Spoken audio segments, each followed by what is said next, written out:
Good morning, everyone. It is now 10:01 a.m. and it is March 8th, 2023. I want to welcome everyone present today to your Senate chamber. As we begin our confirmation hearing for those appointed by Governor Palacios and Lieutenant Governor Apatang, and to our viewing public, saludo para todos hamzo. Nimanega, I am Selena Babalta and I serve as the chair for the Executive Appointments and Government Investigations Committee.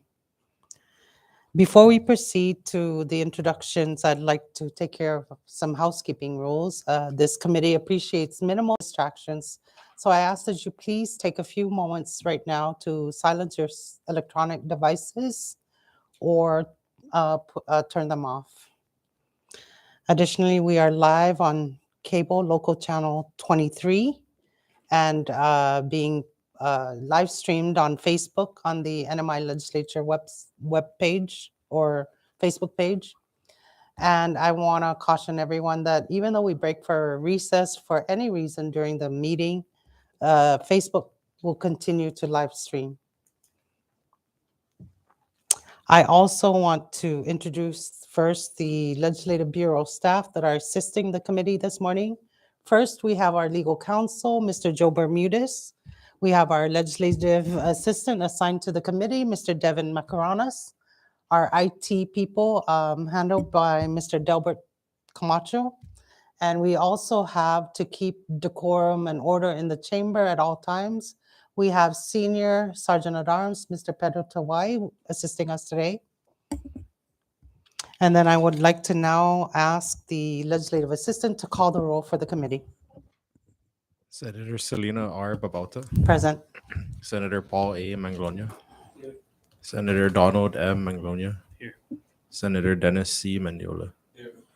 Madam Chair, all members of the Senate EAGI committee are present. Mr. Macaranas.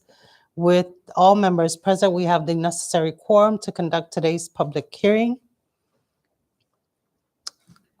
And we will move on to the adoption of the agenda. I'd like to recognize Senator Paul Manglonia for the proper motion. So move, Madam Chair, for the adoption of our agenda. Do I have a second? Motion has been made by Senator Paul Manglonia and has been seconded by Senator Donald Manglonia. Are there any questions or concerns on the motion? All those in favor, please say aye. All those opposed, please say nay. The ayes have it. Today's agenda is duly adopted. Good morning again. Today we will examine two executive nominees, Mr. Anthony Cabrera-Torres, nominated for the position of Commissioner to the Department of Corrections. And this afternoon at 1:30 p.m., we will examine the credentials of Ms. Layla Staffler, nominated to the position of Secretary, Department of Labor. These nominations require the advice and consent of the Senate, a procedure unique to the Senate.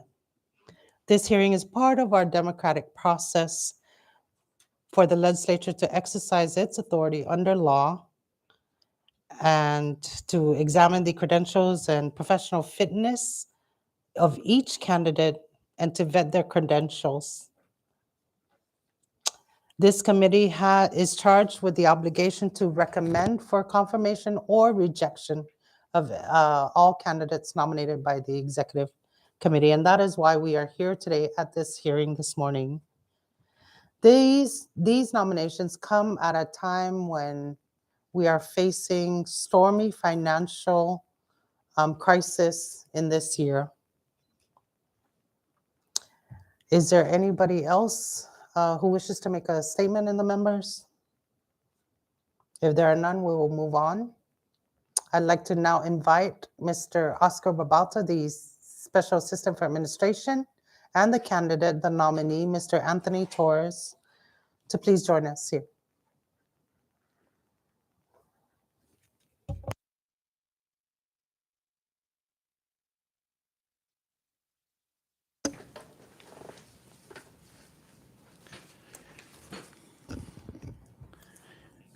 If I may begin, Madam Chair. Please proceed. Thank you. Jesus Mose, Angeliso Rem. Good morning. Lesser Mamoy, Jan Hafaday, and Tiro. To you, Madam Chairwoman Babota, and the honorable members of this committee.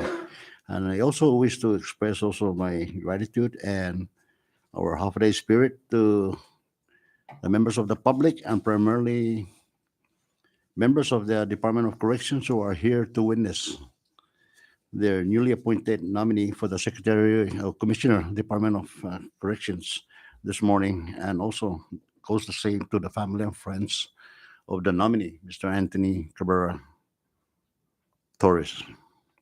For the record, my name is Oscar M. Babauta, the newly appointed Special Assistant for the Administration under the Office of the Executive Branch on behalf of Governor Ono I. Palacios and Lieutenant Governor David M. Apatang. I thank you for the opportunity once again to appear before you today and your honorable members. Madam Chair, I'm here this morning to introduce the Governor's nominee for the Commissioner of Department of Corrections, none other than Anthony Cabrera Torres, who is currently sitting left of me. Mr. Torres, as you all have probably reviewed, his extensive resumes and impressive resumes through his experience over the years, has brought his professional services with over 20 years of experience and is no stranger to prison and correctional facility systems in the United States. He has served many positions in the Department of Justice Federal Bureau of Prisons in Tucson, Arizona, including a correctional system officer from 2002 to 2015 as a supervisory correctional system specialist. From 2014 to 2015, he was also engaged in an Hispanic Employment Program Manager for I would say 3 years, from 2016 to 2019. Lead a self-defense instructor from 2018 to 2022. He has gained also an experience in alternate discipline hearing officer and acting unit program manager from 2018 to 2021. A drug treatment and program specialist from 2015 to 2022. At the same time, he served as the president of the Southern Arizona Council of Hispanic Employment Program Managers, they call it HEMP, and studied criminology and criminal justice from Chamonix, a private post-secondary institution in Honolulu, Hawaii. Governor Palacios and Lieutenant Governor Apatang placed their full trust and confidence in Mr. Torres' ability and capabilities to serve as commissioner of the Department of Corrections. I know he stands ready to answer your inquiry this morning and will definitely present his plans for the future for the department. His long history of professional experiences, credentials, and commitment to serve the Commonwealth in this capacity makes him a valuable candidate, and we kindly ask for your expeditious approval and that of the members, and including presenting it to the full Senate. The Palacios Apatang administration are very grateful for you, Madam Chair, in conducting this public hearing this morning, and that of the members of your committee.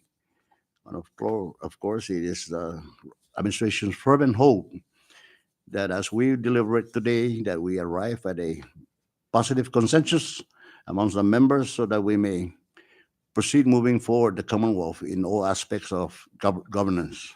Jesus Masi, Gilisod, and thank you very much, Taluno, Madam Chair, for the opportunity to introduce Mr. Torres to your committee. Buenos dias. Jesus Master, Mr. Babauta. At this time, we will move on to public comments. I now open the floor for public comments. For those of you who wish to make comments, I ask that you please identify which agency or government department you are representing, and pursuant to the Senate rules, you are allowed 5 minutes. The floor is now open.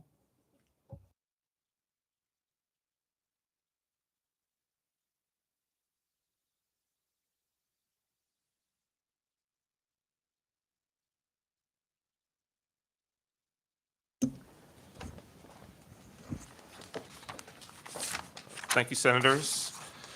My name is Vin Armani. I'm a private citizen and entrepreneur, and I'm speaking today to give a statement of support for the confirmation of Anthony Torres for the position of Commissioner of the Department of Corrections. My wife, 2 children, and I will have been residents of the Northern Marianas for 3 years at the beginning of April. We arrived actually on April 5th, 2020, on the last plane before the airport was closed due to the situation around COVID. In this time, we've fallen in love with the islands and the people who call CNMI home. I've never felt so at home in my life, and we are planning to remain here indefinitely. I'm a software engineer, author, and educator by trade, and have established a startup software company here in Saipan that I hope can play at least a small part in the economic resurgence that I have full faith is in store for the CNMI. It was through my work in technology that I met Anthony Torres. He had developed an interest in the segment of the industry where my efforts focus, financial technology, and seeing that I was based in Saipan, he at the time was still in Arizona, reached out and introduced himself. We corresponded, and he told me that he was considering relocating his family from Arizona back to Saipan. This move would necessarily mean a high degree of uncertainty and risk for him and his family. It potentially meant closing a chapter on a career in corrections and law enforcement where he had found great success.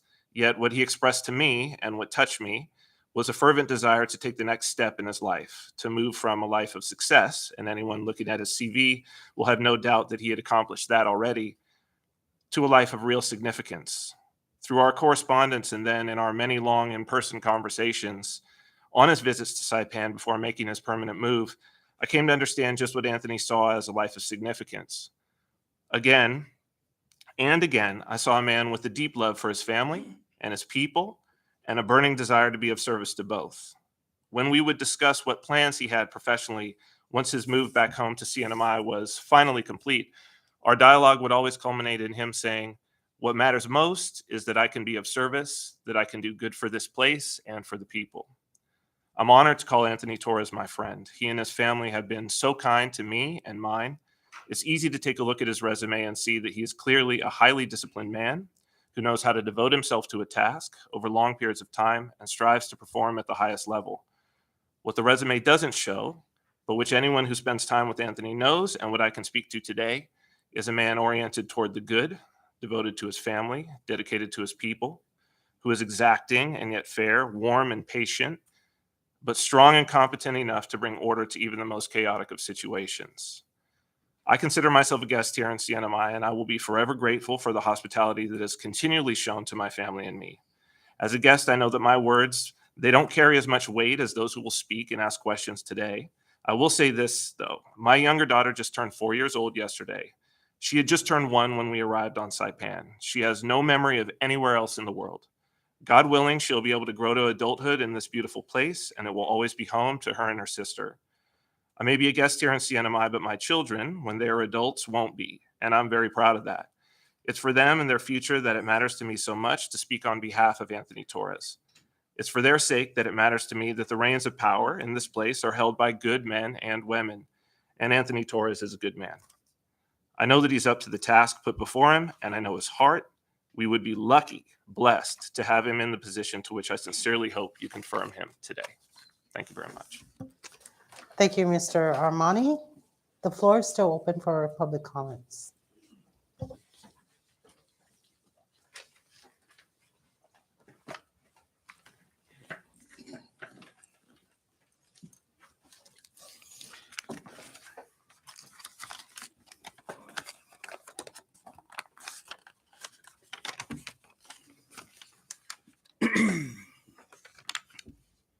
Hafade Zantiro.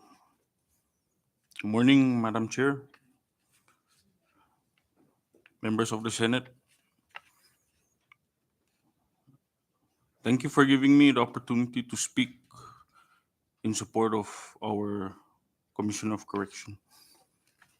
My name is Swain Kango, Corrections Officer 3. I've been in this department for 10 years. I know the ins and the outs in this department and how much we've been in closed doors all these years. I've seen commissioners come and go. Well, in my 10 years of service, it is so seldom for me to speak in support of any commissioners from my department. I've never done this before. But for this new commissioner, I am honored and proud. He has done a lot of good changes in a span of 5 weeks. We can imagine what he can do in a year. Those great changes Commissioner Torres did, those changes were very much needed in our department years ago. Now I can say we have a commissioner that definitely knows what he's doing. I stand here proud in support of our new commissioner. We look forward to future improvements for our department. Good luck and welcome to the Department of Correction. Thank you. Jesus Mosi Giliso. Thank you, Mr. Kango. The floor is still open for public comments.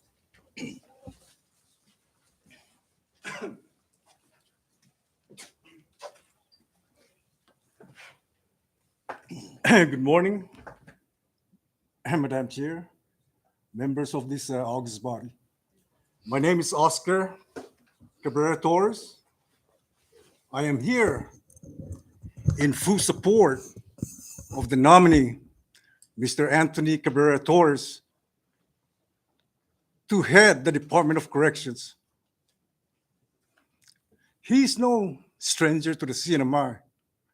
He has a vast experience, knowledge in corrections, how to reintegrate inmates back into the community. He has knowledge to bring innovative concept adaptation to the CNMI from all the knowledge that he acquired while working in Hawaii in the federal institutions, as well in Tucson, Arizona. Members of this august body, it's not an option to confirm Mr. Anthony Cabrera Torres to be the Department of Corrections Commissioner. It's a must that we confirm, that you confirm him to bring some knowledge, experience, well-rounded leadership to the Department of Corrections. We all see the ins and outs of the corrections. Has been a negative message out there in the community concerning the smuggling of cell phones. Who's doing that? I believe that Mr. Torres here is more than capable to address those and to curtail those mischiefs among the inmates or the correction officers. So again, I'm asking this august body to give him the opportunity to prove, not just to this body, but the entire CNMI, the corrections officers out there, the service providers, he will bring some counselings that's never been done before.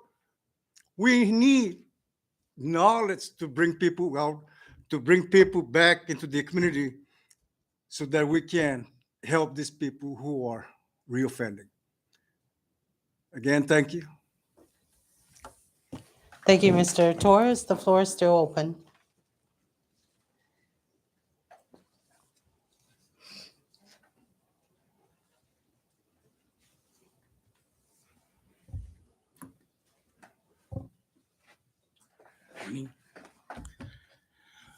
Morning, Madam Chair and honorable members of this committee.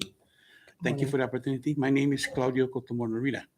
I submitted my letter of support for Mr. Torres. You probably all have it already.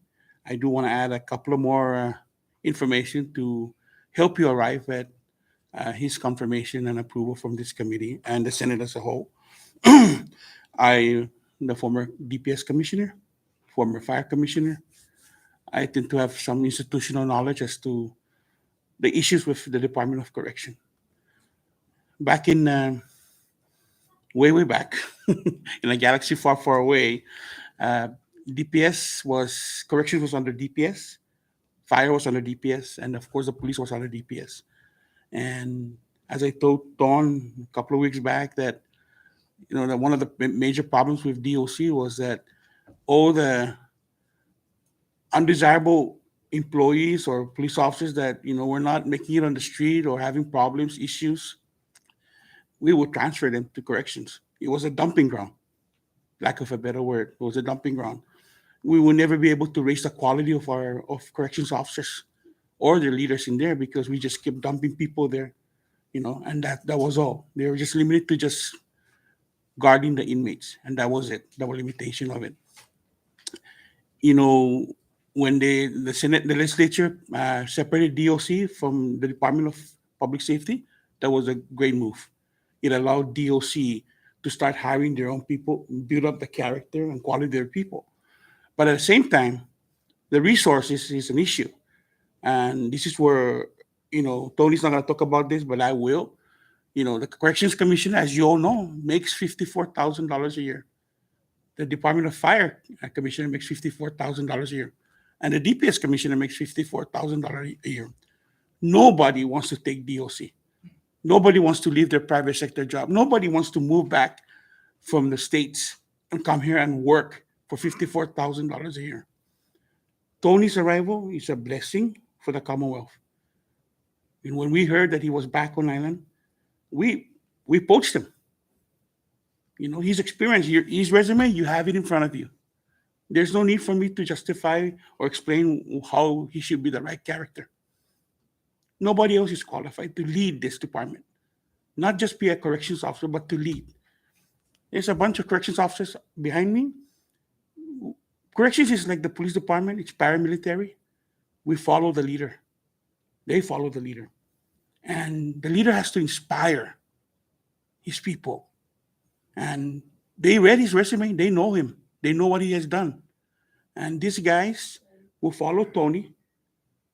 And, because he inspires that. He instills that inspiration to his people. He has a lot of rebuilding to do. Relationship with our federal agencies that he's worked with every day. Relationship with other departments. And especially our inmate population. He needs to, and he knows it. That's why it's called the Department of Correction. We need to correct these inmates and bring them back as positive members of our community. And only a person who has done this in real life, will be the right person and the right choice to make.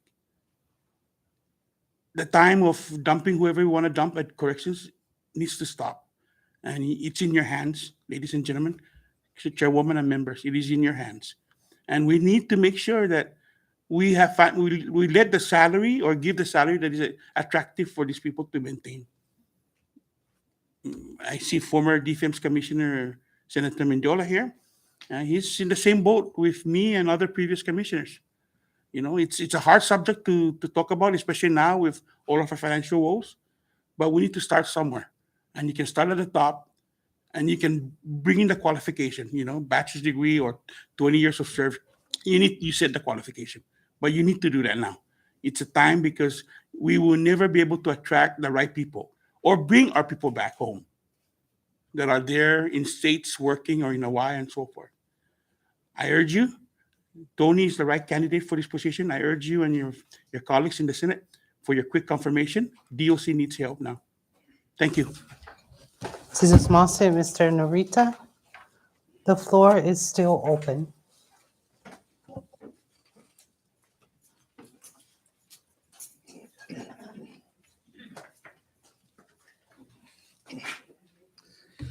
Good morning, Madam Chairwoman Bauta, and the Honorable Senate Committee here this morning. My name is Diego Manglonia Sablan, and I am the Special Assistant for the Substance Abuse, Addiction, and Recovery under the Governor's Office. Good morning, Antero. I'm here on behalf of Mr. Torres here. I'm in full support of his nomination. The short time that I've met and had a deep conversation with Mr. Torres, I found him to be qualified with high integrity. I think more importantly, the love he has for our people. Him and his good wife decided to move back here to the islands to give back, to serve in any capacity. Little that I know that he would be called to be the assistant or acting commissioner before my appointment as a SA. Um, so when I came into the picture, we immediately got together, and the time that we spent together prior to this, we talked a lot about rehabilitation, substance abuse, um, and so we had this kind of understanding of what our cinema needs, what direction cinema should go with his background. So when I got my appointment, I sat with him for over 2 hours, going back and forth things we can do.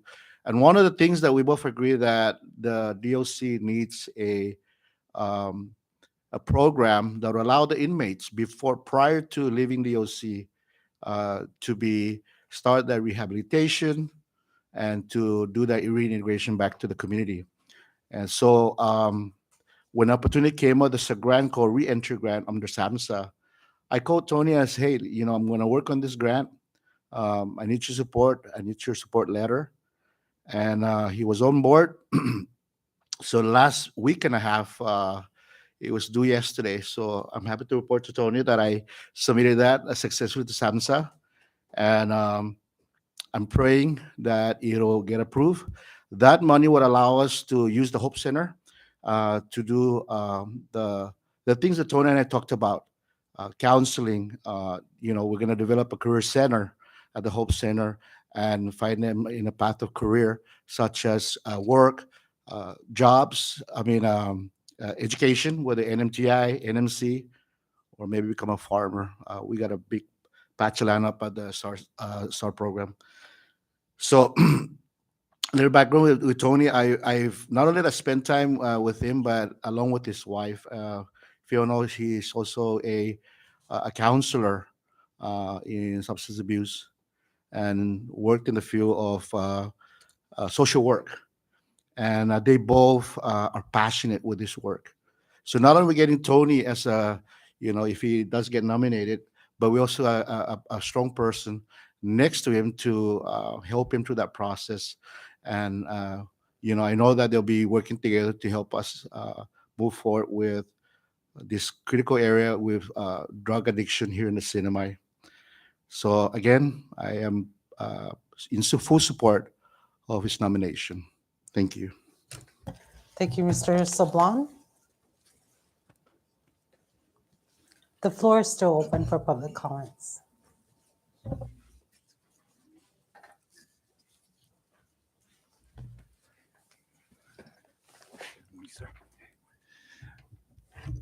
Good morning, Madam Chair. Good morning, Senate members. Nanu si Jeffrey Regis Kirua, si Rentuzugi no Department of Correction. No 18 years just tagi Department of Correction. No Gwamueheri outreach program. It's a very happy day for us as a correction officers. No agasin nangas tinalaika no alman tempusta sa bulaman masisesedi ki correction zat ki bula mo regla zat ti bula ma atanami na panupuntante ami na department logo uno besangan na no alman tempo ni inanggay laika sa ofa bula programa gi correction bula salapenya gi federal side lo ti bula mo atanen no gi mapusya na tempo no go uno no I'm a very open-minded. No, ti book smart zo na tauto, common sense sa. Lo, no, ani ututuni outreach program. Ti bola mo suporta zo giji na programa sa tinigi maatan, tinigi mas puntanti para siya. Tutungo afa na ti tagano no ninatan ninya. Lo, kumikentus gini zo pago sa puri istigi siya minagay afa man masusesedi.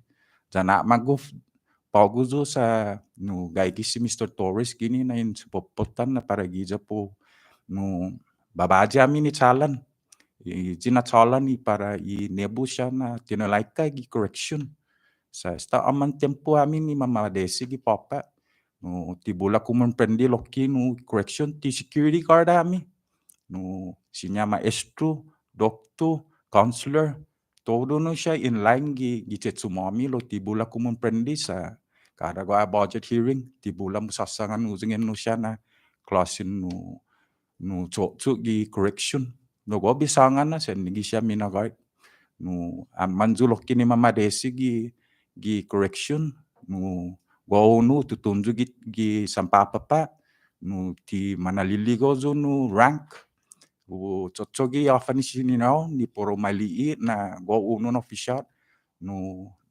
ofajinanya no babu zo na tauto matsotso ko no zao itetsu zazao itso correction tibula sinya sumanga neno lo go uno bisanga neno zao itso ejigina distipago gagaga zugini ki correction zabula biran mami gi outreach program no ekwakentingo puri i groto no na area no ami tsumogiji from no the beginning to the end zati bulam expose no purami no parewa jani Bird Island no Forbidden Island todo ji siya gini ni outreach program tsumogi dan todo ji siya no lamasan no padit siya gi kontuntasi gini ni programa iji lo lektat ti bulam usupopotamin no siya na site ja ejigi na maguf zo pogo sa gaiki si Mr. Torres gini na iporogiza poro no head correction no commissioner ja bula zonya knowledge ejigi na urespeta stina tauto sa bula zonya knowledge zonya experience to no na field ja he's a very straightforward person and I can tell when I see a guy that is in full support giafa atotsogi sa izonya credential ti atogasti no overnight anak ko timponnya ni puro tungulo kiput correction ja no afajananya no inigi esperanza na liligo sa guaman mapus siya na commissioner man motto jan tigiza matsogin yung minaulik para i-correction ja intigino sasangan na no dinanchis na tauto pago para giza zumami no correction commissioner thank you Suzus Mas Sizus Mosse, Mr. Kitugwa. The floor is still open.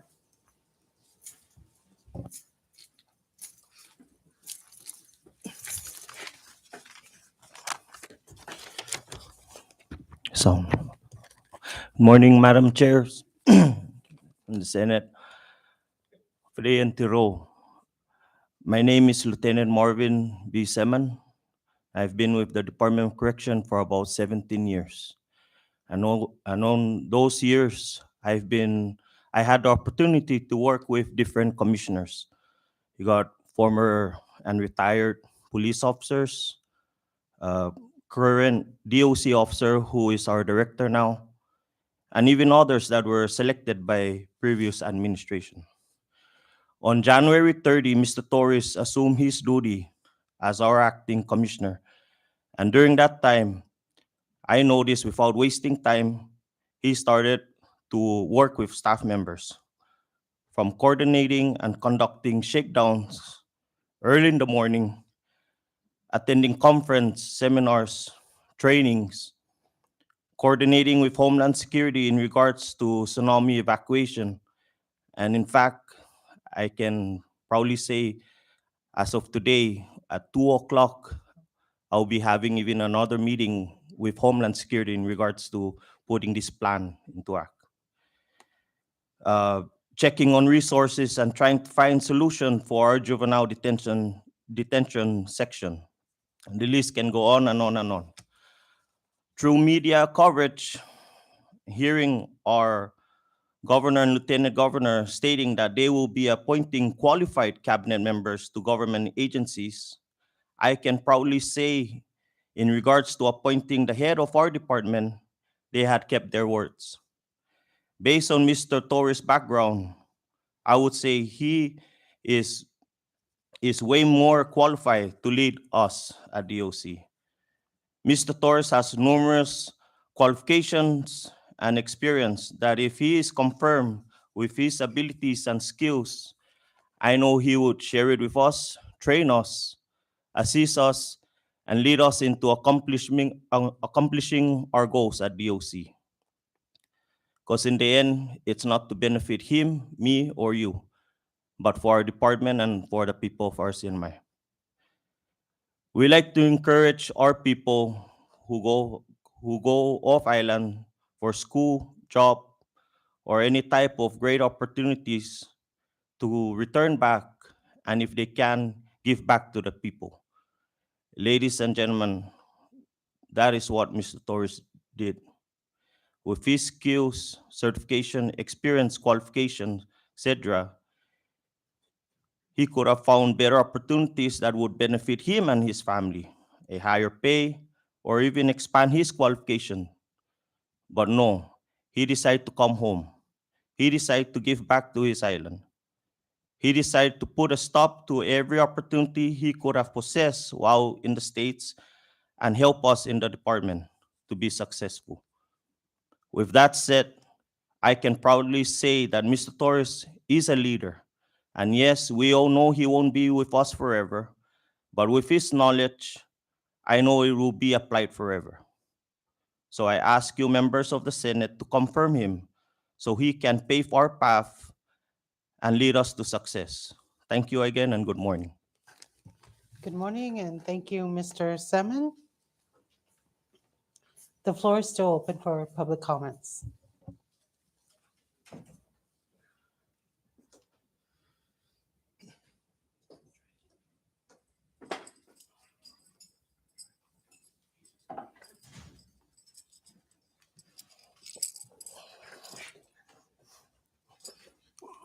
Good morning, Madam Chair, Senate, Commissioners. No, I'm not really a public kind of guy, but I'm gonna try my best.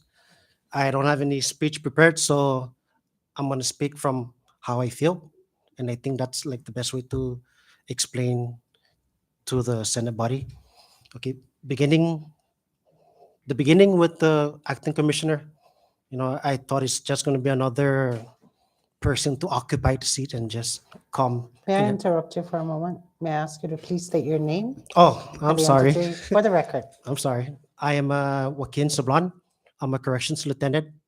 Been with the department for over 17 years.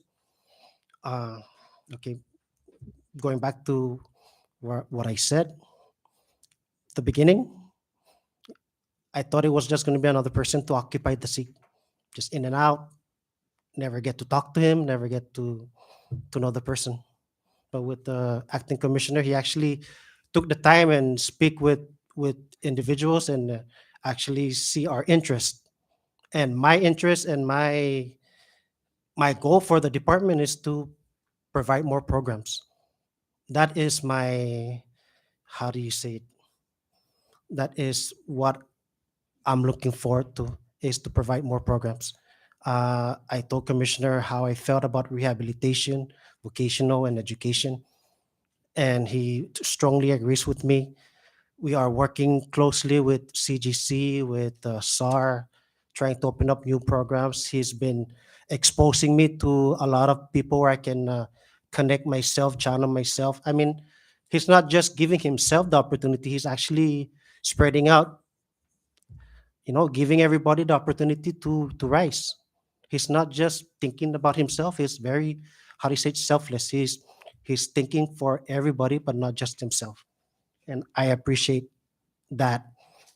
And like, for me, my number one for this department before I leave or before I go is to create something for our inmates. In other words, we don't call them inmates, but incarcerated citizens. Okay. uh like this old saying, and I'm gonna say these quotes to the Senate body. You give a man a fish, you feed him for the day. You teach a man how to fish, you feed him for life. So that is our goal for the department, is to teach our inmates how to fish so they can be a productive citizen. They can be a better, better people. And with the recidivism rate, I am tired of seeing the same people go in and out. You know, people blame their family, people blame everything, but in actuality, I blame myself. I blame the department because of the lack of tools that we can provide. And with the how we're leading forward. I believe that we can provide the tools. Thank you so much, and I am in full support of the confirmation of Torres. Thank you. Thank you, Mr. Sablon. The floor is still open for public comments.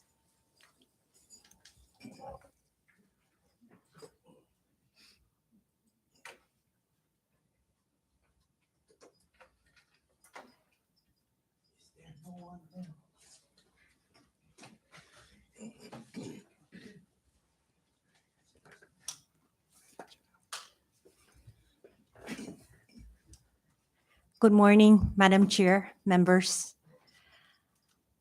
My name is Barbara Torres Tablon. I come before you in support of Anthony Cabrera Torres for the Department of Corrections Commissioner. As we can all see, based on his resume, and as what everybody had attested, that he does have the credential. And also as a citizen here in the City Mai, after being gone for a couple of years, also for medical reasons. And I hear, even though I was away, and I would read on the papers in regards to what's happening at the Department of Corrections, it really saddens me for a small island, to be having all those issues. So I come before you attesting that based on Anthony's resume, that he is the most qualified candidate to hold the position of the Commissioner of the Department of Corrections. And as you can see out in the galley of the support from the corrections, although it was just a short time, but as previous speakers have come in before you, endorsing in support of Anthony, we can all say that he is the candidate. And again, I ask for your full support to confirm Anthony for this such critical and hard position that he is holding at the present. Thank you. Thank you, Ms. Sablon. The floor is still open.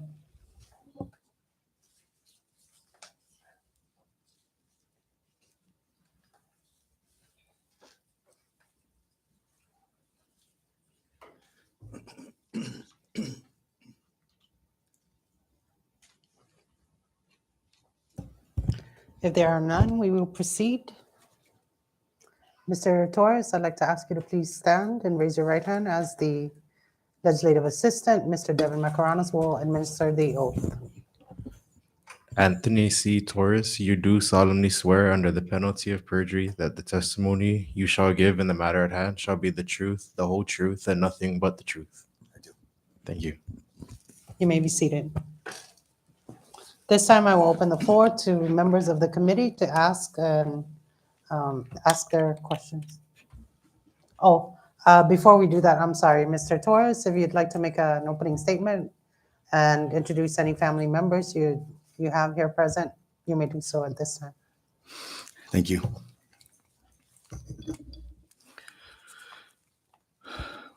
All I can say right now is wow. I'm really overwhelmed by hearing everybody that came up and gave their statements. Hafareids and Tiro, good morning, Madam Chair and members of the Senate body. Thank you very much, Governor Arnold I. Palacios and Lieutenant Governor David M. Apatang. I am deeply honored by the confidence that you have placed in me, and I'm so grateful to so many others here for your kindness on this rather overwhelming occasion. I fully understand that this is a momentous decision for this administration, and if the Senate does me the honor of confirming me, I pledge to discharge the responsibilities of this job to the very best of my ability. I love the Commonwealth of the Northern Mariana Islands, and I love our people. I am truly humbled by the prospect of serving as your Department of Corrections Commissioner. Should I be confirmed, I will be mindful of the scope of my authority and the power I will possess. I believe with power comes great responsibility. By putting God first in everything that I do and sticking with him through it all, I can do good, honest work and be a righteous leader for our people. I am particularly grateful to my wife, Adeline, my son Isaiah, and my parents, former Congressman Stanley and Ana Torres. And as my older siblings can also attest, Mom and Dad's generosity extends not only to us, but to more people than any of us could count. They are an inspiration. It is important at a moment like this to acknowledge family and friends, but this morning, I also want to acknowledge you, my fellow residents of the Northern Mariana Islands. The Governor and Lieutenant Governor has nominated me to serve as Commissioner of the Commonwealth of the Northern Mariana Islands Department of Corrections. If confirmed, I would not assume that role for the sake of those in my own circle, and certainly not for my own sake. I would assume this role to serve you. Over the next 4 years, I envision our Department of Corrections to deliver public safety through rehabilitation and operational excellence. The Northern Mariana Islands Department of Corrections will carry out its mission by incarcerating inmates safely in our correctional facility, providing rehabilitation opportunities and programs designed for successful community reentry. During incarceration, community standard healthcare services are provided to inmates, opportunities for vocational skill development, educational opportunities from literacy to undergraduate degrees, and substance abuse treatment to increase the likelihood of successful and sustained reentry upon release. DOC will supervise offenders released to community supervision using a continuum of services and evidence-based programs. DOC will return to custody offenders who choose not to engage in their own rehabilitation and continue to present a threat to public safety. I will embrace challenges and successes as opportunities to continuously improve our operations, resulting in an exceptional return on investment for the citizens of the Northern Mariana Islands, which will one day serve as a national model for corrections. In doing this, I will implement strategies that will align with our vision by sustaining a well-run organization through maintaining safety, security, and accountability with sound population management and critical infrastructure improvement.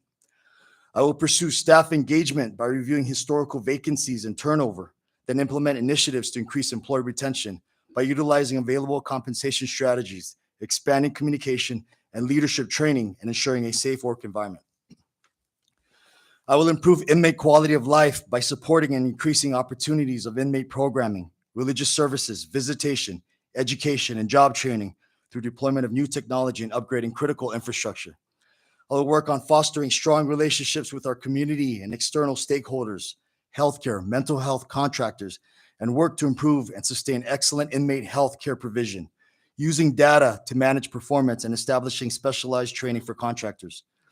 I will launch effective recidivism reducing programs by improving overall system outcomes.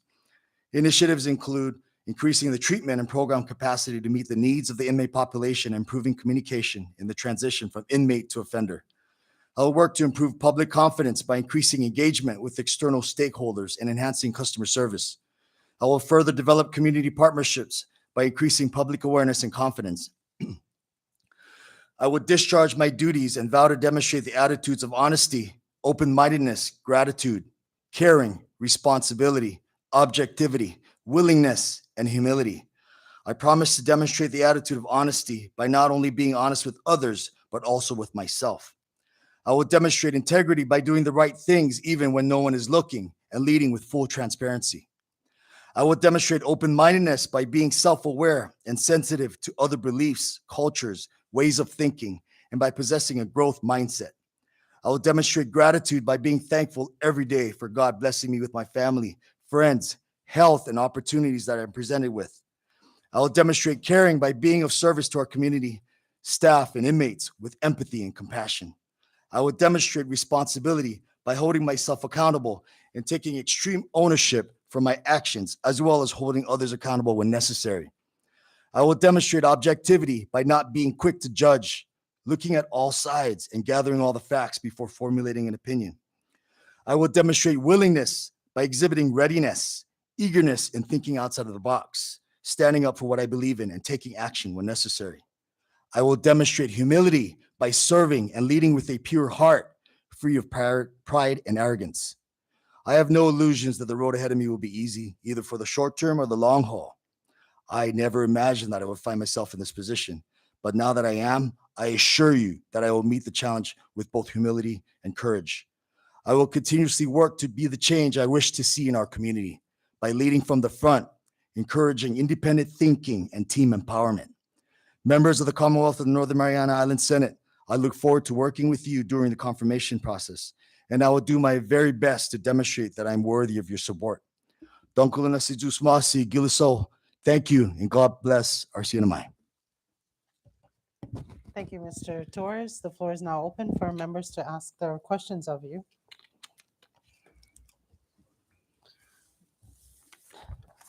Recognize Senator Dennis Mendiola.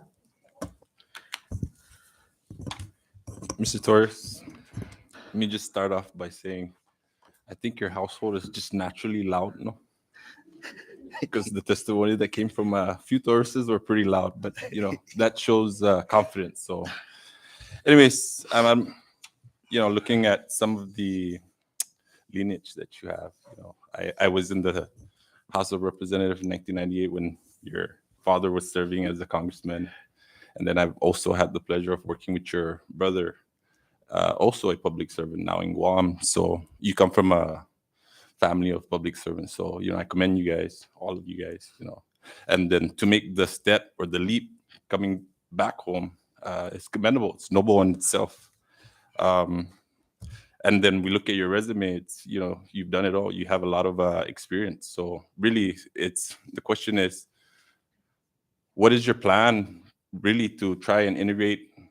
And I think the issue more is on your police officers. A lot of the morale issues, and I hear it a lot that a lot of correction officers are not happy. So what is your plan with correction officers to try and improve morale, and make sure that there's no favoritism circle or any of that sort? That's a great question, Senator. My plan, like I indicated in my vision and my mission goals for the department, when I hit the ground running on my first day, I was out doing rounds. I was speaking and listening to the staff, hearing about what's going on, and just trying to apprise myself of what's going on in the institution, the programs that they offer, listening to some of the issues and the concerns. I read the transition report thoroughly. I'm learning the facility. I mean, coming from the feds and working briefly at the state of Hawaii, I'm a firm believer in empowerment, and leading by example and leading from the front. So me being here and making the move to come here and to pay it forward and to be of service to the department and to the community is huge. And I can only hope that I can attract and get my officers to rise up with me moving forward with my plans. Thank you for that. Are you for now, and just allow the members to ask a few questions? Recognize Senator Donald Manglonia. Thank you, Chair. Good morning, Acting Commissioner. Just to add on to Senator Mendiola, I don't really have much questions in regards to what your plans are. I do have concerns that were brought up. But one thing that I do want to say before heading into that direction is that you are a prime example of the kind of things I tell my students when I taught for 8 years is go out there, get the experience that we don't necessarily have or go through, and then come back and share that with their people. And so thank you for doing that. And just as what we've heard from the people who spoke in support of your confirmation, your resume tells a lot, and I see that you have a lot of plans to revamp programs for our inmates, but a lot of the concerns that actually came out from the department were mostly focused on, like Senator Mendiola mentioned, employee morale. It became so bad as to the when we were in the House of Representatives, we had to fund a desk audit just to try to get to the bottom of the things that are going on in the at the DOC. So some of the things that I want to point out. Have you seen this report that came out from OPM? It was budgeted as a desk audit, but I think a desk audit will require more extensive investigations, and so they called it a review. But a lot of the things that were mentioned in the review talked about the staff shortages, lack of training, unfair treatment, lack of professionalism, shift schedules, and this is a big one, mental health amongst correctional officers.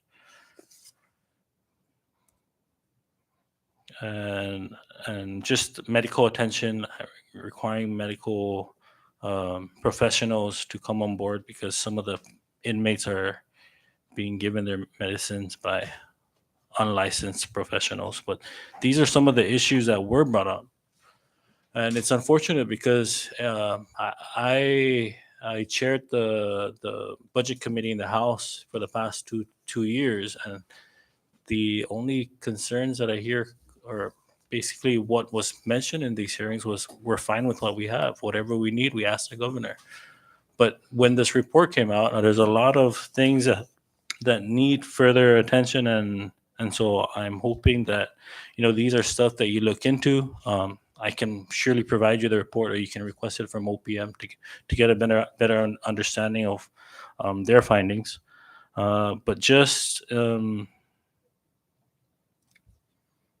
in general, would you happen to know the figure as to how many officers are currently on board? Because I know right before last fiscal year, they were in the middle of academy. And so as of to date, how many officers do you have on board? As of today, for fiscal year 23, we have 157 FTEs, but currently onboard staff, we have 124. So, as you can see with that number, we are in dire need of an academy, to get started. But we're, I know with the budget and everything and cost cutting measures, I mean, I took it into my own hands the third week. I've implemented restricting overtime to shift operations only. So sergeants and above require overtime from me. So I haven't had the data to provide for that because it's still, it's been a couple weeks that unless it's really justified, they'd call me and they'd ask me, and then I grant it or not.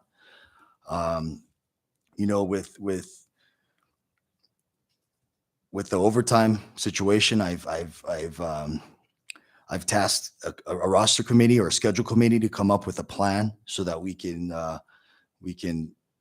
decrease the overtime for the staff and the line. I'm sorry, for the line officers. So that's coming to fruition soon. We're looking at anywhere from 38 hours of overtime for each officer, drop down to about 6 to 8 hours with the limited staff that we have now. There's challenges, there's concerns. I'm well aware of them, and I'm doing my very best to address them head on. I've grounded 80% of the vehicles. I've done some things that were probably unpopular, but I needed to do that, to address the budget issues. I don't want to let people go. I want to have people keep their jobs. I don't want them to decrease their hours. I'm thinking of my staff first, and also keeping the safety and security of the staff and the inmates in mind. With programming as well, this next week, I'm going to start lifting visitation for non-contact. It took me time to get there because there were security concerns that I wanted to address. The first 2 days of walking the facility, there were a lot of concerns. So I did everything in my power to get a team together to take care of those issues. And I will honestly say that I'm really impressed with the staff who took charge and addressed them right away. There's a huge significance. We've made tremendous progress in the last 5 weeks from the first day I took this post. These guys are working tirelessly.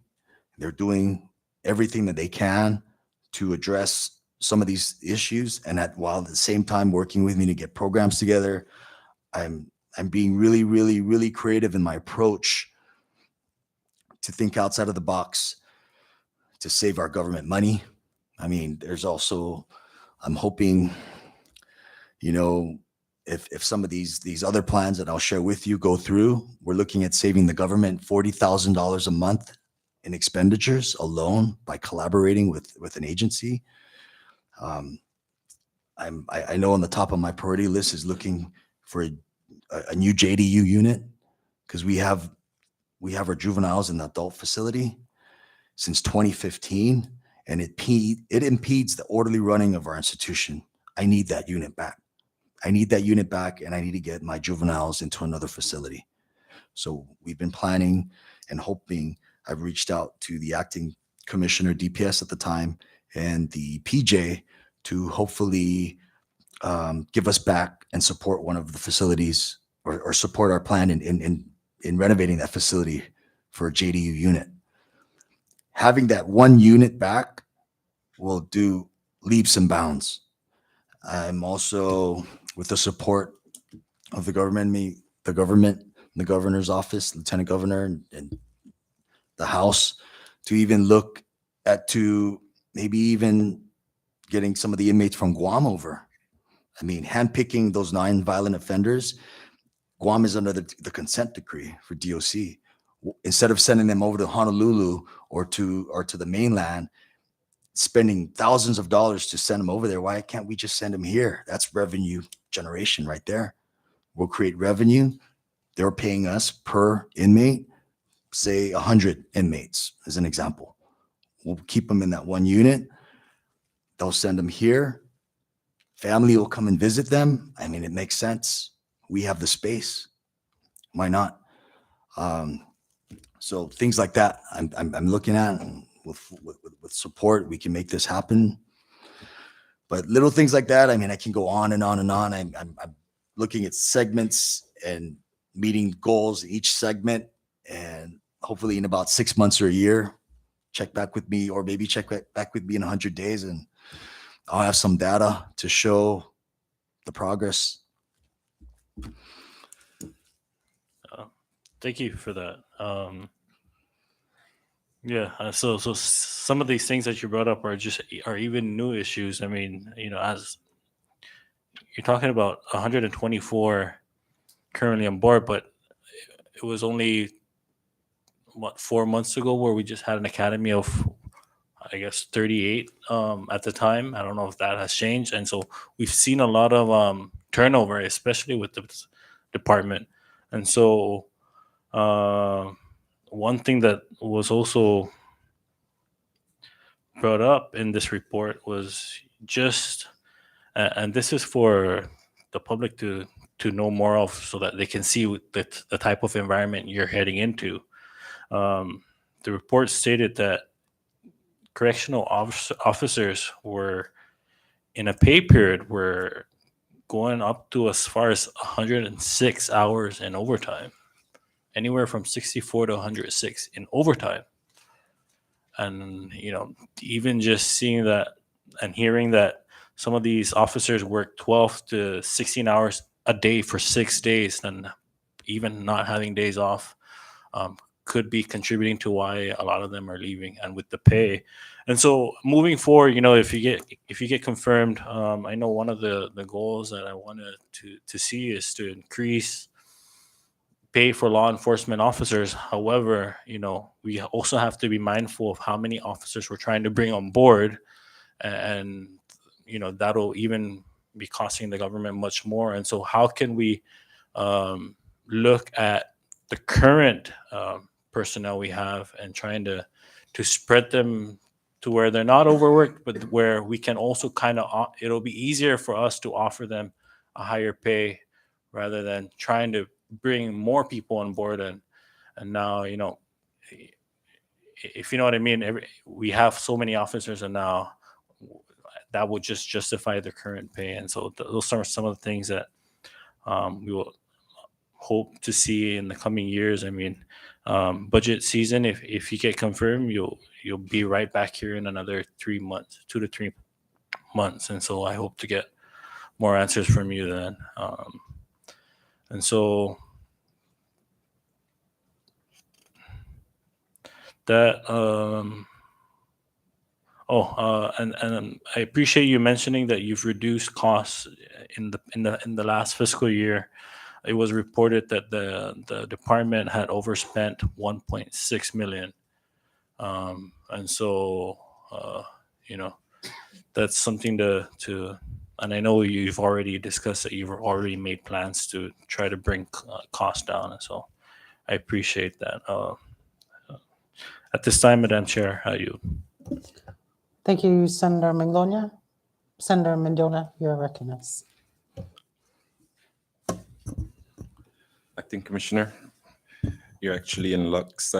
The chairman for the fiscal affairs is in this committee, so that's why he's really adamant about the reducing funds. But also, I'm looking at this transition report, and I'm looking at the issue on like touch screen control system, fire alarm system, sprinkler alarm system, security surveillance system, all that are issues and are problematic for the department. And I just wanted to hear if you've addressed that in the last couple weeks. That was actually in the first day that I got there that I saw, and I questioned and I looked and I addressed, and I'm still in progress with rectifying those with having to do with security, with safety and security. That's one of the main reasons why I haven't lifted, any other programs or initiated in them, because I wanted them to get addressed. I've been working with the Lieutenant Governor's office, with the special assistant who's been assisting me in getting with the public assistant office, a CIP, also. Yeah, with CIP, NMHC, all these other entities to address them. I know it was brought to my knowledge that after Typhoon Yutu, there were a lot of things that weren't fixed, that should have been fixed right after that, or even a year ago or 2 years ago. But what matters is I'm here now, and we're going to get it done, and I'm going to do what I need to do to get the right people in place to address those issues expeditiously. So I'm well aware of those, Senator, and I will get back to you with where we're at in hopefully a week or a couple weeks. I mean, it was from 5 weeks ago, and we've addressed a lot of them. I've also been working with the OIT in getting those rectified. I've also took it upon myself to have an accountability of the keys for access into some of those areas. So since day one, I've been up at 3, 4 in the morning consulting with colleagues, with former colleagues, in addressing some of these challenges, and I'm well aware of those, and I will address them, and I will have a report for you. Thank you for that. Given the circumstances with our financial situation, I'm sure none of these fixes are overnight, but it's just, I guess, as senators or as policymakers, part of our job is really just to make sure that we stay on top of those issues, so that it doesn't pose as a threat or a problem in the future, especially coming from correction facility. Fire alarm system, I think, is very important, because you got a lot of people that are housed in there, and it might be a major issue for the inmates, your staff. Another question that I have is that have you looked at rank and file and the structure of DOC, and have you came up with a plan to try and restructure it, or fix some of the alignment so that everybody's reporting to somebody, and it's there's continuity of command and control and all that stuff. Yes, I have, sir. It's currently still in progress. I'm looking at restructuring the whole command, and from day one, I decided that I would have my internal affairs report directly to me, my community outreach program to report directly to me, my DETF officer report directly to me, and I've restructured and assigned some individuals, gave them more tasks. I haven't come up with a finalized command structure, but it is restructuring. I will have a black and white restructural command for you. Thank you for that. And the reason why I mentioned that is part of our, I've been in that seat. So part of the situation, right, is stagnancy, or like, when you don't move people around, sometimes, the authority or the power lies with that one individual, and it becomes more of this is my section rather than DOC as a whole. And, you need leaders on top to just kind of make that decision and be firm about it. And, regardless of, the where you stand as far as this staff's concerned, to be just firm in those. And sometimes moving people around, it's not like you said, it's not a popular, some of the moves that we make, it's not popular, but at the end of the day, the goal is to try and move the department forward. So thank you for that. Thank you. Thank you for now. Thank you, Senator Mendiola. Do you recognize Senator Paul Manglonia? Thank you, Madam Chair. Malagad ba reconisa gumagenya si former Congressman Stanley Torres and Sagwana Loki si Arlene y familia and all the supporters who are here with us this morning to express support of our acting commissioner, si Jesus Masi. Former Commissioner Clyde came up this morning and he told us about, I guess, the situation with the salary. So, acting commissioner, we know the sacrifice you're making. There's no question from what we heard this morning from those that came up here that we're very fortunate. We're very lucky that you're here back in the islands just when we need to find someone for this position. But we know that it's a tough situation we're in. We're trying to look at all the departments, agencies, trying to put in people to fit in these positions that can do the job, meet the challenge, and have the right qualification. So I'm not concerned with your qualification, with where your heart is, with your passion, and that you have good plans to get back this department in good order. No, there's no question about that. I'm more concerned that what happens after you leave. So it's our hope that we can all work while you're here handling this department to address all these long-standing issues and concerns within the department, so that even if another commissioner comes in, we don't see these problems lingering anymore. I'm happy to hear from several of the officers at the Department of Correction.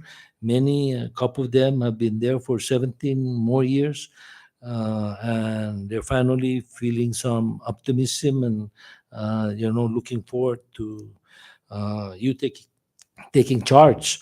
So actually, I really don't. I have many questions, but I think that we should reserve that for when you get in and come back in a month or so, because I'm really concerned about your budget.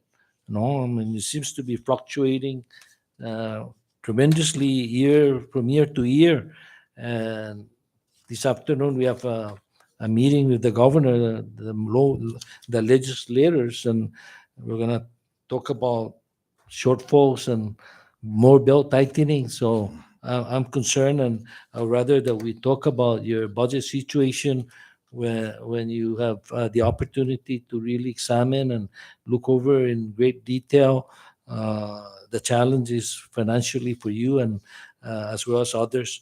I'm happy that you're looking at potential revenue generating measures such as looking at Guam. And maybe at this point, I'll just ask you, what's the capacity here at our prison?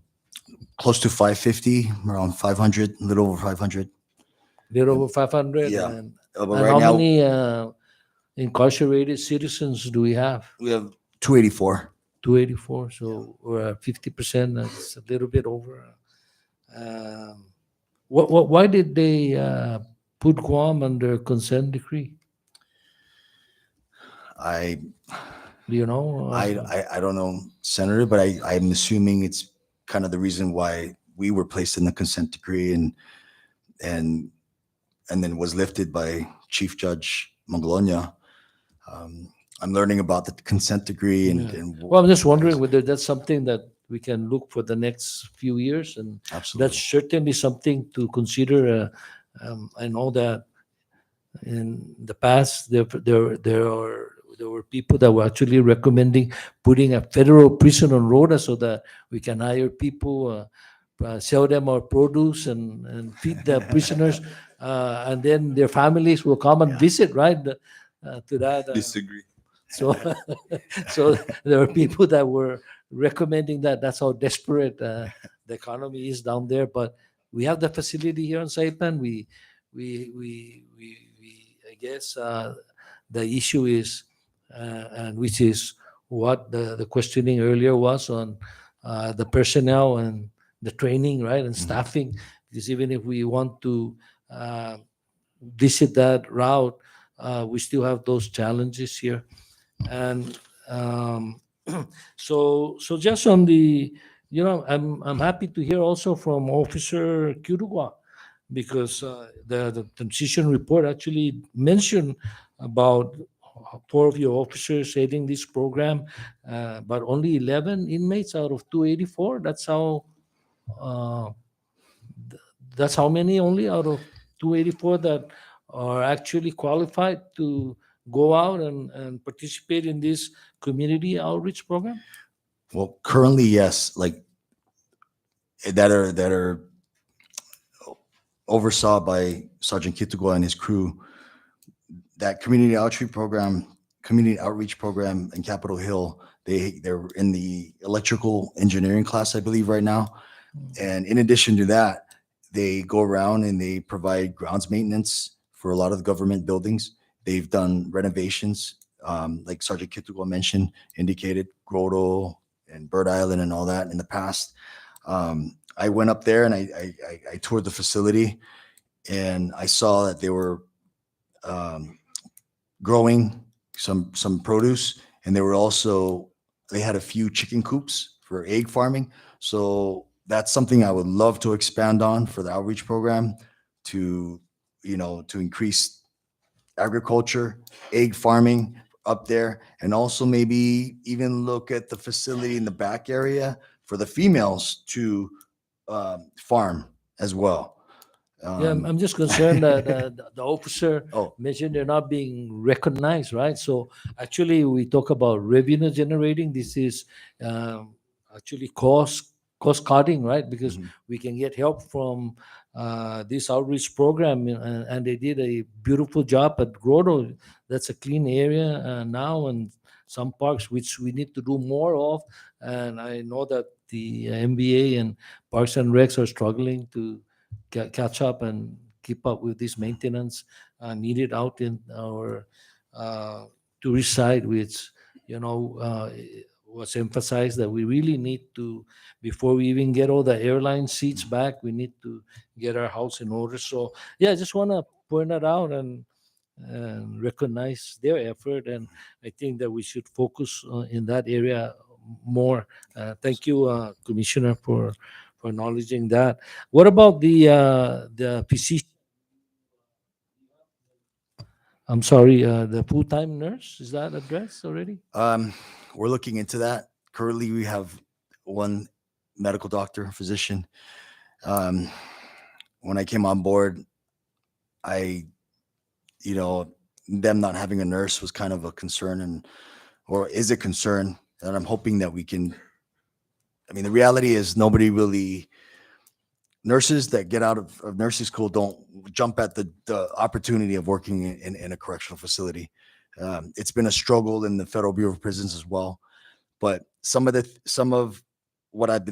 outside of the box thinking that I've been looking at with the staff that are currently, the officers who are currently assigned in the medical unit, I'm looking at maybe hopefully I'm in constant communication with council to see if that can get them an EMT certification through DFEMS in one of their academies to dispense meds or even attend a medical assisting program, which would allow them to be able to dispense meds legally.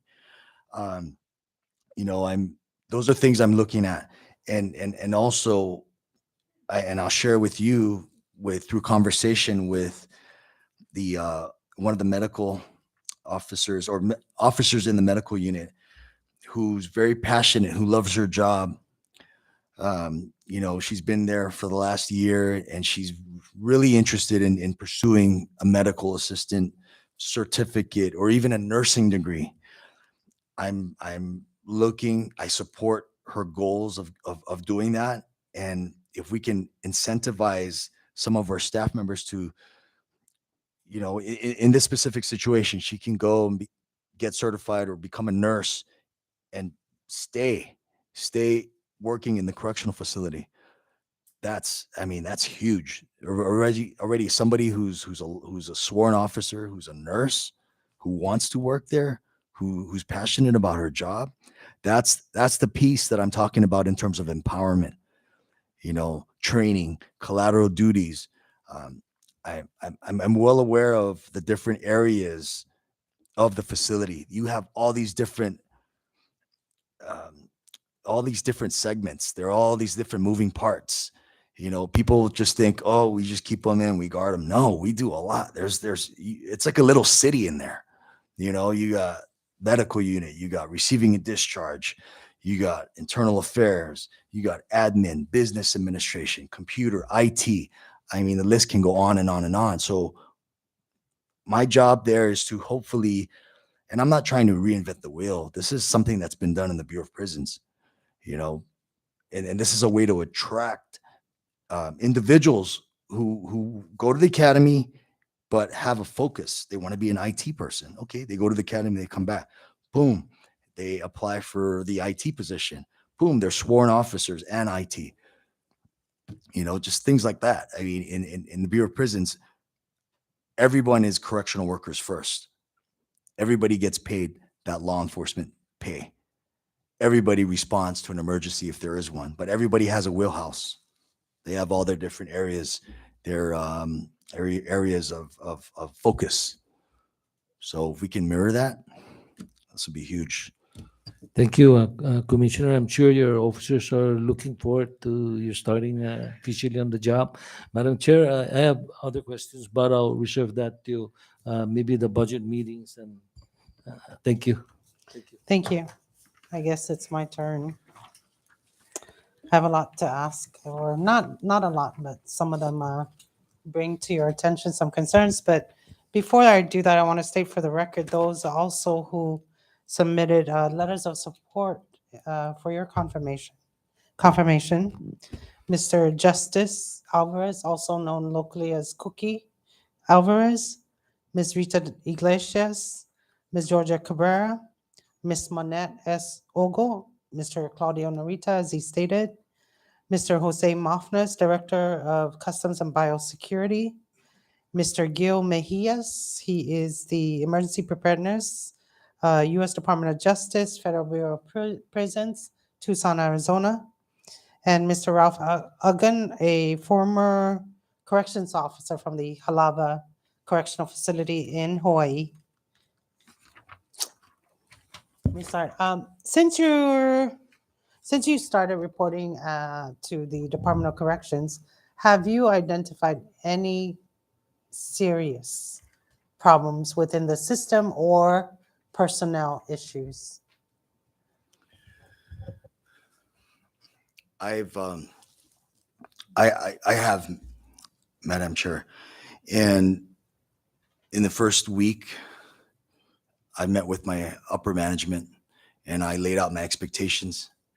And part of what I was saying, and I said this to everybody as well, I went in the morning to meet with, during the briefings with the line staff and in constant communication with everybody else. And part of my message is some of the expectations that I put out is if you're not supposed to be, if you know you're not supposed to be doing it, you need to stop now. You need to stop now. Because if you get pulled up, I will hold you accountable.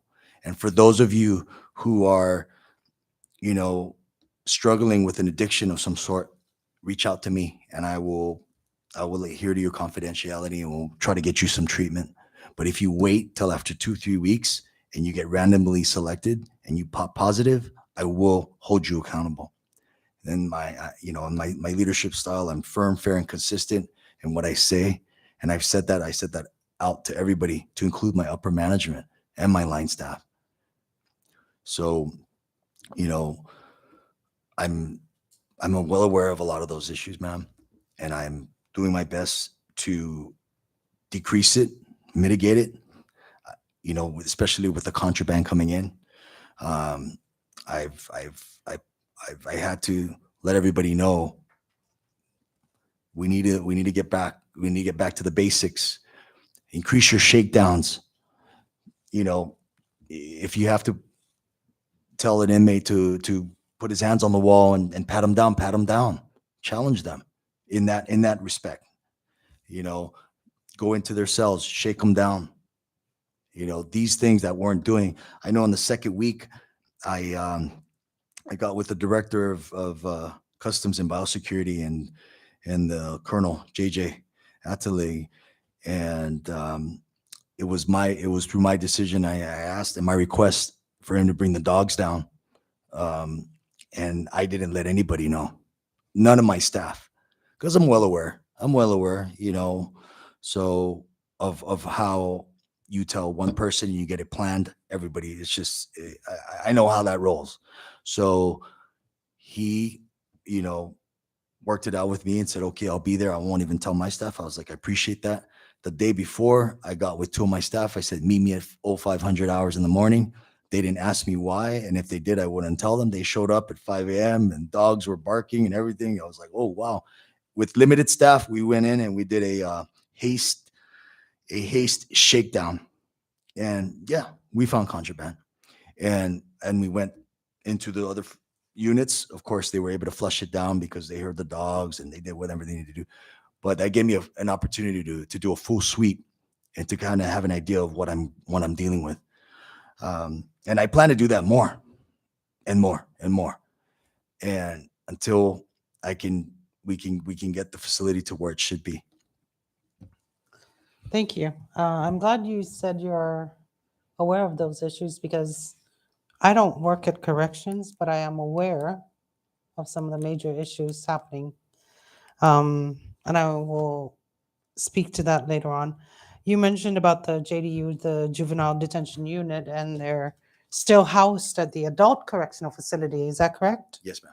How many juvenile offenders do you have housed? We got approximately 4. We have 4. 4. Okay. As you know, from your wealth of experience, laws treat juvenile offenders differently from adults for obvious reasons. And by housing juvenile offenders with adults, they are prone to intimidation, influence, additional trauma, and sometimes even assault. And as you know, many states practice sight and sound separation. Is that happening in the adult facility? Yes, Madam Chair, that whole Okay. unit is sight and sound. Okay. And I'm learning about the juveniles. I over 20 years of experience with adults. This is my first time, so I'm learning, and I'm glad to oversee that and continue to oversee the juvenile detention unit. So I'm learning, and I'm learning about sight and sound, and I'm ensuring that that's followed. But I also have it's also on the top of my priority list to get them relocated and rehoused. So we have that unit free, and then we can focus on the juveniles in a separate area. So to my knowledge, that was when they condemned the facility in Cagman in 2015. They were brought over. Then it became with the executive order that the DOC commissioners to oversee that, and then learning all about that. And I'm like, 2015, that's been a long time. We need to get them rehoused. Thank And- you. Do you have a timeline? I guess it depends on funding, right? As federal funding, as soon as possible will be, there's an area that we're actually looking at, which I'm learning used to be ours at one point in time. It was handed over to DPS and I believe probations. So if we can get that facility, we took a walkthrough about 2-3 weeks ago with my staff, and it's perfect. It's a perfect location to have the males and the females. Where's that facility? It's the RSAT facility, right in back of the courthouse, Superior okay. Court. Okay. And we could renovate it and retrofit it in 2 months with the appropriate funding, and we could get the juveniles there. I mean, if we're able to acquire the funding and the support. I fully support increasing pay for law enforcement and first responders. In fact, in the 22nd legislature, when I was a member there, I had a bill drafted to introduce to increase first responders, including correctional officers, provided that they meet certain certifications annually. So that's where we stand, or at least I stand. Can't speak for the others, but I'm sure they support it. And I know you're trying your best. This is new to you and a new system, and you're trying to be proactive and resourceful. And I appreciate that. I'm not going to go into your resume. Obviously, it precedes you. And I'm glad you are learning about the consent decree that got us into that mess. It has been terminated since 2014, a little over 9 years ago. And I think it's important to know where we came from so that we don't repeat the same mistakes. So I'm glad. You spoke of the 1.6 million expenditure of the budget of Department of Corrections. I think part of that was because of the last academy.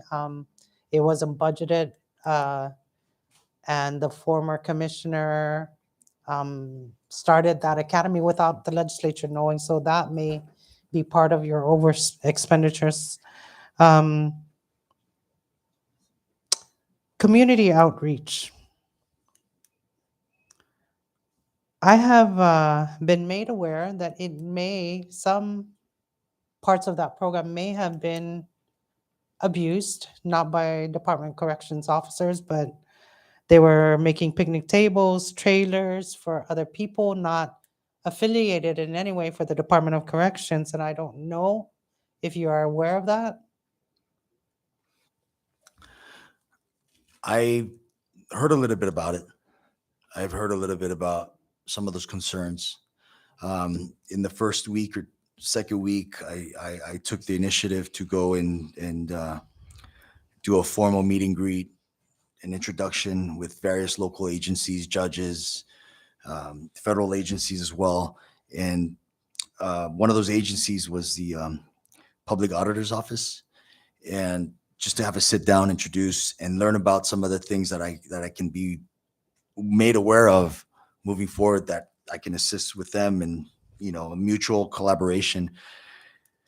And I learned of some of the things that were brought up, and with that, again, that was before me getting on board. But part of being proactive with that is having a sit down with my staff, my outreach staff, my sergeant, and letting him know what my expectations are, and giving him my full support, but also letting them know that they need to hold these inmates accountable, and they need to be mindful of executing their orders the way they should be. And if they need to report stuff, they need to report. And that's why I decided to have them directly under me and report to me. That's part of the reason. So it's my hope that none of that moving forward is brought up where I'm having hard evidence that it is going on, especially in my watch, because I will hold people accountable and they know. And I've had that conversation. I'm not blaming in any way Sergeant Jeffrey Kitua, but I know some other department secretaries or commissioners would go over his head and probably is not aware of it. And the reason why I bring this up, because in the 22nd legislature, I led the investigation into the former governor, and some of those records we saw were these trusted inmates were being used to escort and the like, and I can have a sideline conversation with you as to what we saw in those documents pertaining to trusted inmates of the Department of Corrections. I also would like to ask you to look into the catering of the Department of Corrections for the inmates. Do you feel it's sufficient? I'm Madam Chair, I'm glad you brought that up. That's part of my plans is to get that kitchen up and running. To my knowledge, it hasn't been used since the building was built and in operation. And looking at the numbers, first of all, looking at the facility, the kitchen facility, and it's baffling that it wasn't used.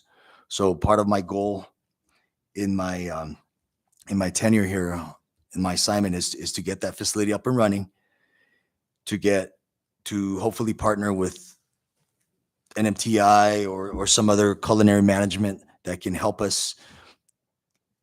our staff teach the inmates how to cook, teach the staff members to be cook foremen, to supervise these inmates so that we can produce the inmates cook their own food. Basically get it up and running. That'll save us thousands of dollars. It's going to take some money to get it built and to contract a management company, a culinary management company. But in the long term, you're teaching the inmates. It's part of that rehabilitation vision that I have, teaching them how to cook for themselves, giving an incentive to staff who want to work as cook foremen. That's where I see that piece of the puzzle in our facility. Thank you. But the current catering contract, I understand, was not put out for bid. I don't know how true that is, but that was one of the information I received a while ago. So I encourage you to look into that. Absolutely. In order to promote fair business practices everywhere. Are you in favor of get tough laws? Meaning harsher penalties for offenders, or? I'm in favor of deterrence. I'm in favor of being proactive. I'm in favor of teaching not just inmates, but staff about emotional intelligence and learning how to manage your emotions and make the right decisions. I'm in favor of with law that needs to be held in place as a deterrence. And touching on why you brought that up, I've been working with Chairwoman Flores in hoping to get the House bill passed for contraband and dangerous weapons. And, it'll be a huge deterrence. I mean, I have a copy of the memo I sent to her, and I hope it gets through the Senate. The contraband, the dangerous weapons House bill, because that'll be huge. Just to kind of give you a brief synopsis of, as a federal employee, if I bring in contraband, let's say a cell phone or meth or drugs specifically, and I get caught, I'm not just going to get terminated. I'm going to do federal time. I'm going to be a felon. or if I decided to come in and have a relationship, a sexual relationship with a female inmate, there's no such thing as consensual sex. It's rape. I'll not only get terminated, but I'll do federal time. And I know staff who've gone through that process. It's unfortunate, but it's also a huge deterrent that I feel needs to be placed here so that our staff are held to a higher standard and think twice about making the wrong choice.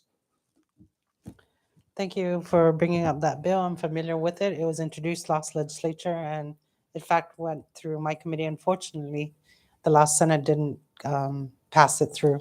We would appreciate your comments to make that bill better. You guys are the experts, and that is the reason why we solicit comments from department agencies that may or may be affected. It's unfortunate that many department heads do not respond. So we are left to debate amongst ourselves and you know, and you guys are the enforcers of these laws. So we would appreciate any comments whenever we solicit comments from you. Last question. I was made aware of the contraband issue last April. Approximately 8 grams of methamphetamine made it through the correctional system facility for the consumption of inmates incarcerated at the adult correctional facility. A week and a half later, an inmate attempted to take his own life. And these are the things that people are telling us, whether they're true or not. We try to bring it up. In the last legislature, I tried to bring in the former corrections commissioner. Unfortunately, every time we brought him in for questioning, not so much as a form of intimidation, but we wanted to understand why these were happening. Just a few weeks ago, a corrections officer was indicted in federal court. And these are the realities. And we need to start talking about fixing these things so that we don't repeat it for the safety of officers and inmates. We need to, and you're right, we need to put a stop to this. One of the issues also was political interference. And I will say this out. Everyone has seen it. Nobody wants to talk about it in public. But we see corrections officers standing on the side of the road, waving during campaign season, during working hours. And I'm so against, I may be sitting in the legislature, but I'm so against political interference in anything and everything we do. And I think people can attest to that. I respect everybody's votes. I don't try to intimidate them. But that needs to stop. I'm also, so I want to hear your plans to curtail these things that are happening that shouldn't be. People were being intimidated that you need to show up at a political gathering or else. And then they hide behind their civil service status. And I want to let you know, Mr. Torres, if you should get confirmed, you can terminate civil service employees, provided you follow the rules. And I encourage you to get in touch with OPM. Oh. That's all I have for now. Are there any other members who wish to make comments or ask further questions? Recognized Senator Dennis Mendiola. Madam Chair, I think with everything that we've heard today and, you know, the line of questioning, sounds like Acting Commissioner Torres here is very competent. And, you know, given his resume, I want to make a recommendation. And this is for myself, that we go ahead and move into confirming Mr. Torres. Thank Madam Chair. you. I yield for now. Thank you, Senator Mendiola. It is unfortunate this committee does not have the authority to confirm your appointment, but if there are no other members who want to make comments, I'll close it up.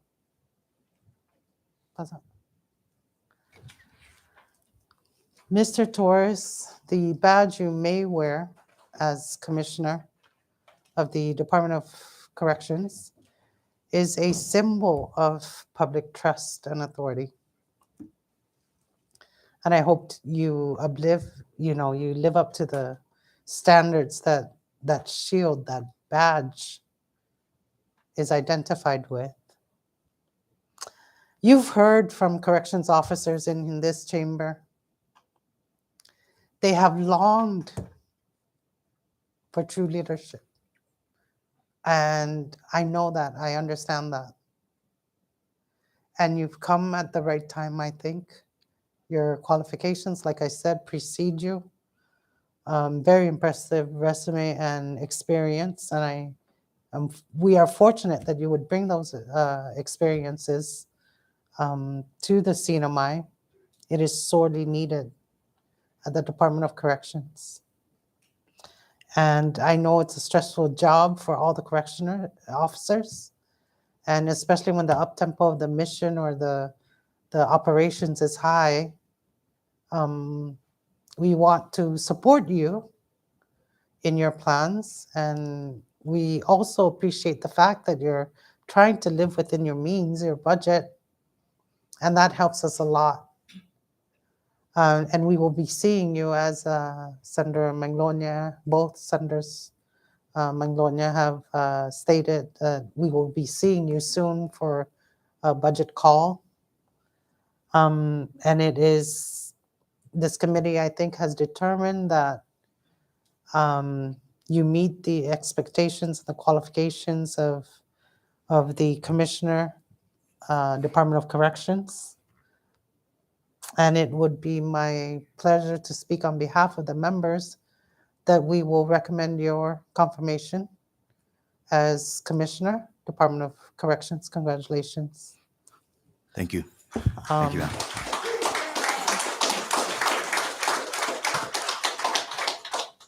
We will move on to the next item on the agenda, which is miscellaneous.